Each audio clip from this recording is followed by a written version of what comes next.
It's Belgian.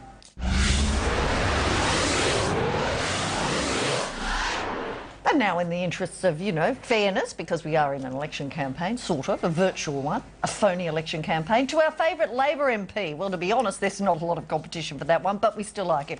Can't think of anyone really who else. But anyway, this man has been continuing his seemingly vain quest to bring down Australian software prices, and he's had something of a victory.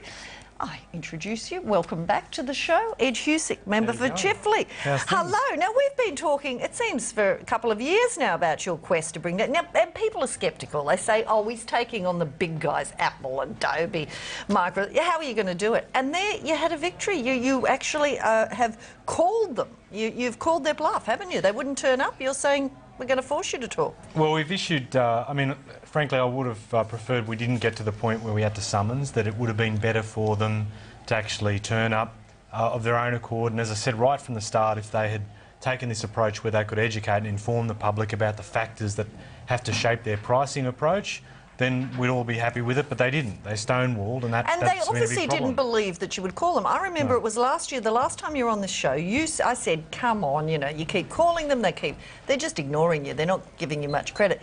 And you said, if I have to, I'll summons them. I say subpoena, but that's very American.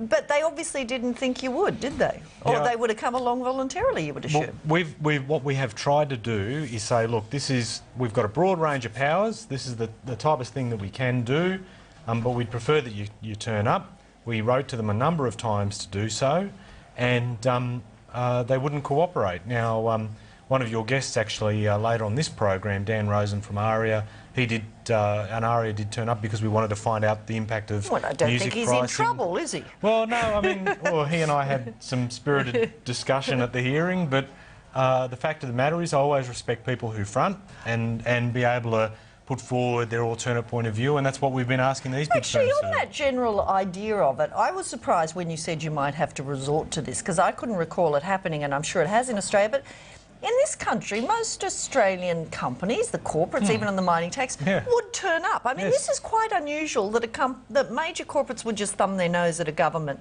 inquiry, isn't it? So I think, based on the research, and I'm happy to stand corrected, 1963, 82 and 2000 were the only times that summonses were used. And what were they for? And they were for a range of things, mainly to do within government, and some were serious about investigations, criminal investigations, from what I recall of one, and but most often, you know, people will turn up before you even get to the point of a summons. Okay. And Coles and Woolies, they've turned up. They've all turned up, even though they're going to be whacked around. And these guys, Kerry Packer turned up, and he was a very reluctant witness. That's right. And these guys actually appear before parliamentary inquiries or congressional inquiries overseas. Yeah, but they get subpoenaed to them, don't they? Maybe they're used to waiting for a subpoena. Maybe they think they're back in the McCarthy days. It's going to be like that.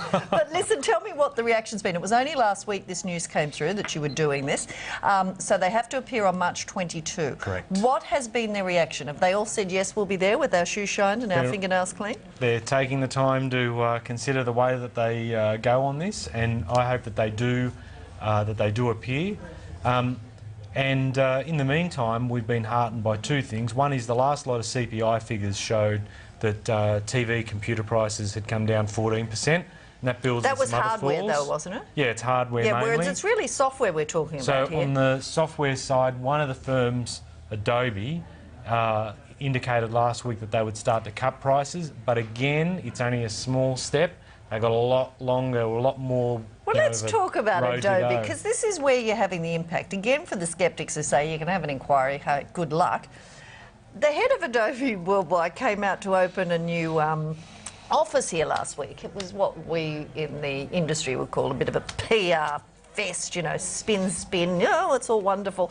But he kept getting these nasty questions about software pricing. One particularly pesky journalist pointed out that it was cheaper to fly to America, buy their product and come back here. He didn't really answer the question, but what I thought was this is where often the impact works, doesn't it? That you've created the interest, they can't turn up publicly, they can't set the agenda, they can't, you know, be the ones that decide what they talk about anymore. Well, I watched that video, and the two journos that were firing the questions that I could hear from their voices were Renee LeMay, who writes for delimiter.com.au, and David Ramley, who writes for the Fin. And these guys, to be fair, and in particular Renee, has been focused on the differentials for quite some time.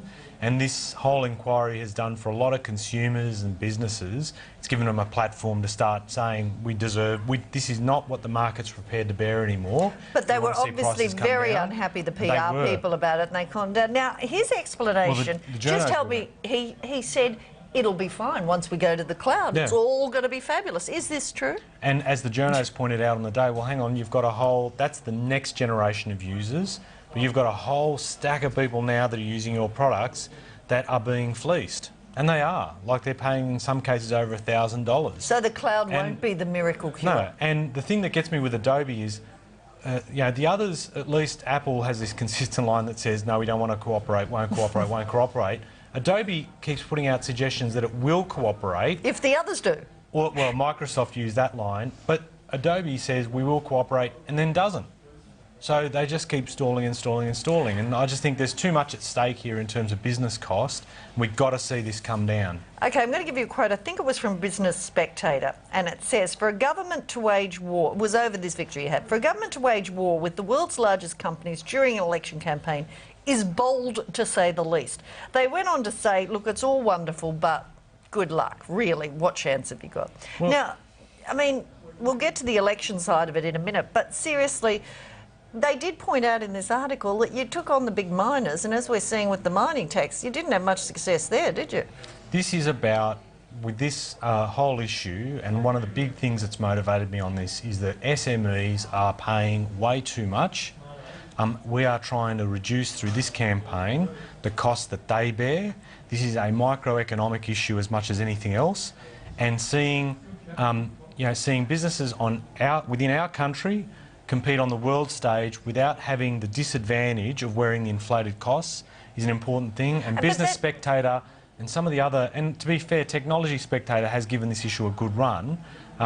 But what I'd be saying to a lot of these type of outlets is this is actually a good thing for business to see these costs reduced. But you do understand it's a bit of a motherhood thing. I mean, there is an element, if one wanted to be cynical, we're in an election year. As I said, you claimed you'd taken on the big miners, your party, and that is now seen as being a joke. So you look very good to be taking on these multinationals at the moment. But are we seeing a bit more of the class warfare that seems to be ramping up in this election campaign? They're the big, rich, nasty multinationals? No, I think really what's happened here is we've got a situation of price discrimination as the economists Well, hold on, before you go on the price discrimination, we know that's good, but you have also had a go, you've joined in the campaign against multinationals not paying enough tax. You have been quoted on Apple on them not paying. So let's go on that one, where it's not about pricing, where your government is actually targeting multinationals in what does seem to be that, call it class warfare for some other There's thing. Actually not. This... David Cameron, the UK PM, said we cannot do this alone because the UK is also interested in this issue. And Mr Cameron's looking at, within the G8, driving a reform of taxation systems to deal with the type of situations where big big tech firms are not paying the amount of tax they normally would.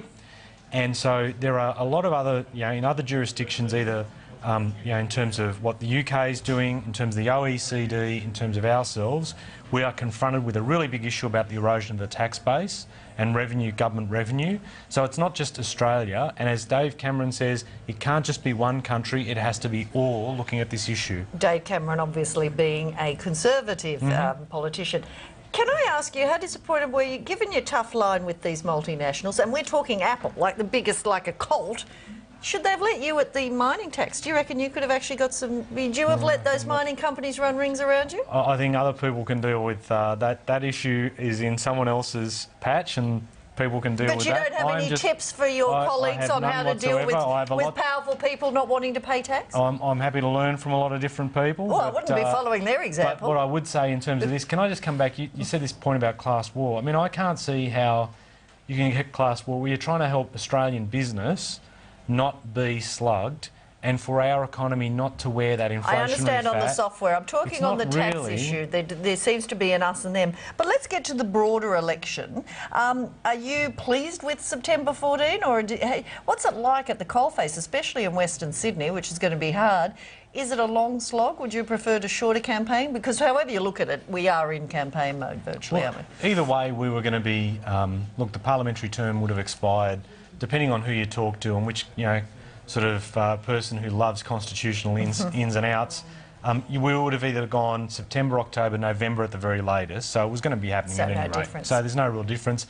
I think the good thing that it does now is it forces both parties to have their policies on the table, and I think it is important to be able to, kick the tyres and see what's on offer. Which is great for us political junkies. But two quick questions. Western Sydney is seen as being the front line. That's where people think you're going to get massacred. How much harm are these ICAC inquiries? I mean, just looks worse than The Sopranos every day. As somebody out there in Western Sydney, how do you feel when you read those shocking stories of the ICAC Commission? It's awful. I mean, you go into public office, and if you're given the privilege of serving, you do it for others, you don't do it for yourself. So obviously there's a lot of things that have got to play out in terms of the full inquiry, and people have got to have their chance to have a right to respond and all that type of stuff.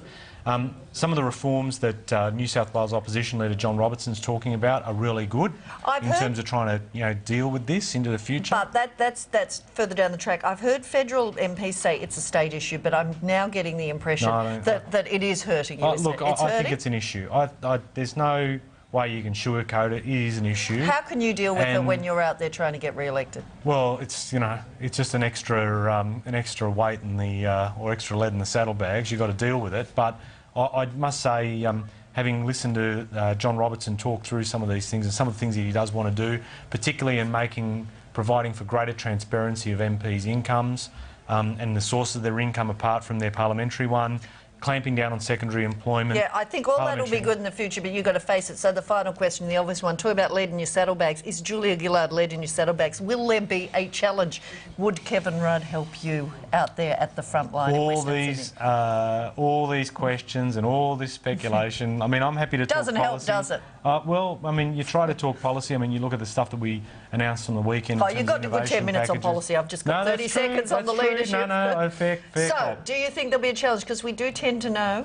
Are you still with Julia? You've heard, obviously support the PM, and you've heard Kevin on the weekend talking about putting himself in a cryogenic storage. So there you go. That, my friend, is that. Right.